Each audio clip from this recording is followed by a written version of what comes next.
Morning guys, welcome to chemistry rocks. Guys, मैंने आपको class 11th chemistry का और मैथ का सैम्पल पेपर इस चैनल पर अपलोड कर दिया है। बहुत पहले ही अवेलेबल करा दिया है, लेकिन बच्चों की बहुत ज़्यादा कमेंट्स आ रही हैं उनके अंदर कि फिजिक्स का सैम्पल पेपर भी अवेलेबल किया रहा जाए, जो कि टर्म 2 का सैम्पल पेपर है हमारा। तो आज मैं उसको आपको अपलोड कर रहा हूँ, आज मैं आपको अवेलेबल करा रहा हूँ फिजिक्स का सैम्पल पेपर। जो फिजिक्स का सैम्पल पेपर है बच्चों, ये 2022 आपके जो मार्च अप्रैल में एग्ज़ाम होने हैं टर्म 2 के, उसके ऊपर पूरा का पूरा ब्लूप्रिंट और पूरा का पूरा सैम्पल पेपर मैं आपको दिखाता हूँ इसके अंदर। तो इसके अंदर बच्चों जो आपको देखा जाए तो पूरा का पूरा पैटर्न वही रहने वाला है जो हमारा केमिस्ट्री का पैटर्न था या फिर हमारा बायो का पैटर्न था। मैथ का पैटर्न अलग है मैथ। तो इसके अंदर क्या होगा बच्चों, आपके टोटल 12 क्वेश्चन आएंगे। फिजिक्स के अंदर भी सारे क्वेश्चन कंपलसरी होंगे। पूरे के पूरे पेपर को 3 पार्ट्स में डिवाइड कर दिया गया है, सेक्शन ए, सेक्शन बी और सेक्शन सी, मतलब 3 पार्ट्स के अंदर आपका पेपर होगा। कोई भी क्वेश्चन आपका 1 नंबर का नहीं होगा, या तो मैं जो आपके मिनिमम नंबर का क्वेश्चन होगा वो 2 नंबर का होगा, और मैक्सिमम आपका जो क्वेश्चन होगा वो 5 नंबर का होगा, जो केस स्टडी क्वेश्चन होगा। तो आप देखें सेक्शन ए के अंदर आपके 3 क्वेश्चन होंगे बच्चों, जो कि 2 मार्क्स के होंगे, 2 मार्क्स होंगे। मतलब सेक्शन ए के अंदर 2 मार्क्स के 3 क्वेश्चन आएंगे, 2 3 जा 6 मार्क्स का हमारा क्वेश्चन पेपर क्वेश्चन होगा, जो सेक्शन ए होगा। सेक्शन जो बी होगा बच्चों, section B contains 8 questions of 3 marks each. Section B के अंदर जो होंगे आपके वो 8 क्वेश्चंस होंगे 3 मार्क्स के, मतलब कि 8 × 2 में 3, ये हो गया हमारा 24। और बच्चों जो हमारा सेक्शन सी होगा, जो सेक्शन सी होगा आपका, देखें तो there is section C contains 1 case study question. Section C के अंदर एक केस स्टडी क्वेश्चन होगा और वो 5 मार्क्स का होगा, मतलब कि 5 × 2 में 1, यानी कि 5 मार्क्स का। तो हम ये कह सकते हैं बच्चों, 3 क्वेश्चन तो हमारे आएंगे 2 नंबर के, 6 नंबर का सेक्शन ए हो गया। हमारे 8 क्वेश्चन आएंगे 3 नंबर के, आपका सेक्शन बी 24 मार्क्स का हो गया। और एक क्वेश्चन आएगा केस स्टडी, जो कि आपका 5 नंबर का होगा। तो टोटल जो पेपर होगा 6 + 24 + 5, ये हमारा 35 मार्क्स का पेपर होगा। जो कि आपको पता है कि टर्म 1 का पेपर आपका 35 मार्क्स का था, टर्म 2 का भी 35 मार्क्स का पेपर हो गया। तो टोटल जो पेपर होगा बच्चों वो 35 + 35, यानी कि आपका 70 हो जाएगा। 35 आपका टर्म 1 का, 35 आपका टर्म 2 का, और टोटल थियोटिकल जो पेपर हो गया वो 70 मार्क्स का पेपर हो गया। और बच्चों जो 30 मार्क्स होंगे वो आपके प्रैक्टिकल के होंगे। तो आप देखते हैं बच्चों पेपर में किस तरीके से किस तरह का पेपर है। थोड़ा सा जो फिजिक्स का पेपर होता है बच्चों, वो थोड़ा सा कॉम्प्लिकेटेड इसलिए होता है क्योंकि उसके अंदर न्यूमेरिकल वाला पार्ट ज़्यादा होता है, सबसे ज़्यादा न्यूमेरिकल वाला पार्ट, फिर थोड़ा सा डेरिवेशन और फिर थ्योरी। मतलब न्यूमेरिकल और डेरिवेशन वाला पार्ट ज़्यादा होने की वजह से बच्चों को फिजिक्स का थोड़ा पार्ट थोड़ा कॉम्प्लिकेटेड लगता है। तो जैसा कि आप देखें, जो हमारा सेक्शन ए है बच्चों, ये 2 नंबर के क्वेश्चन है सारे के सारे। पहला जो क्वेश्चन है आप देख सकते हैं, draw the stress strain graph for a metallic solid and show.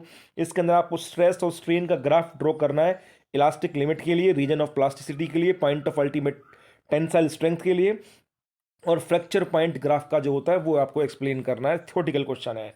Second जो क्वेश्चन है बच्चों, शायद ये थर्मोडायनेमिक्स से क्वेश्चन है आपका। सेकंड क्वेश्चन जो आपका है वो थर्मोडायनेमिक्स से है, और इसके अंदर आपको न्यूमेरिकल है ये आपका 100 gram of ice eight 0 degree Celsius is mixed with 100 gram of water 80 degree Celsius. तो इसके अंदर आपको latent heat of fusion find करनी है। या फिर इसके आपको बच्चों इसके अंदर आपको चॉइस भी गिवन है, इस क्वेश्चन के अंदर आपको चॉइस दी हुई है। तो आप देखें, briefly explain the concept of thermal equilibrium with temperature. जो थर्मल इक्विलिब्रियम है वो टेम्परेचर के साथ आप इसको भी कर सकते हैं। तो तीसरा क्वेश्चन है बच्चों वो ये है कि the two molecules of gas have speed 9 × 10⁻6 metre per second and 1 × 10⁻6 metre per second respectively, what is the root mean square speed of these molecules. आपको रूट मीन स्क्वायर स्पीड निकालनी है, आरएमएस वैल्यू फाइंड करनी है। बहुत simple question है, numerical आपका है। इस पूरे के पूरे पेपर का बच्चों सॉल्यूशन भी है इसी के अंदर, नीचे इसका सॉल्यूशन भी दिया गया है। तो सेक्शन बी अगर आप देखें, जो 3 नंबर के क्वेश्चन है बच्चों, वो 3 नंबर के क्वेश्चन में क्या है हमारा fourth question, what correction was applied by the Laplace in Newton's formula.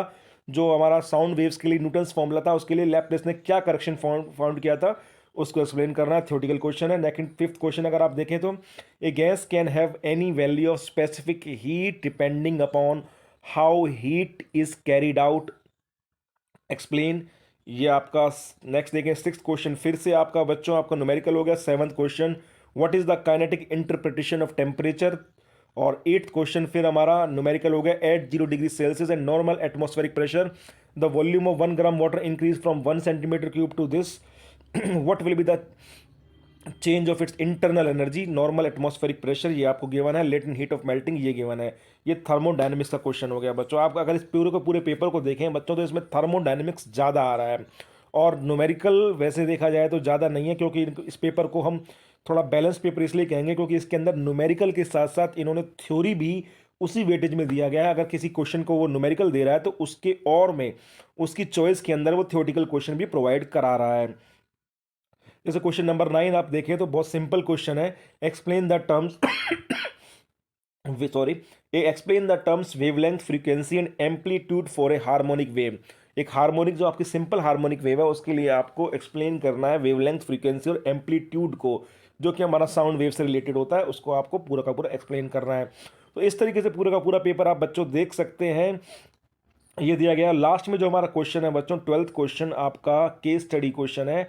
ये केस स्टडी क्वेश्चन का आपको पता है, केस स्टडी क्वेश्चन के अंदर आपको पूरा का पूरा पैराग्राफ दिया जाता है। उस पैराग्राफ को पढ़ने के बाद आपको उसको पूरा का पूरा उससे रिलेटेड क्वेश्चंस जो हैं उनके आंसर देने पड़ते हैं।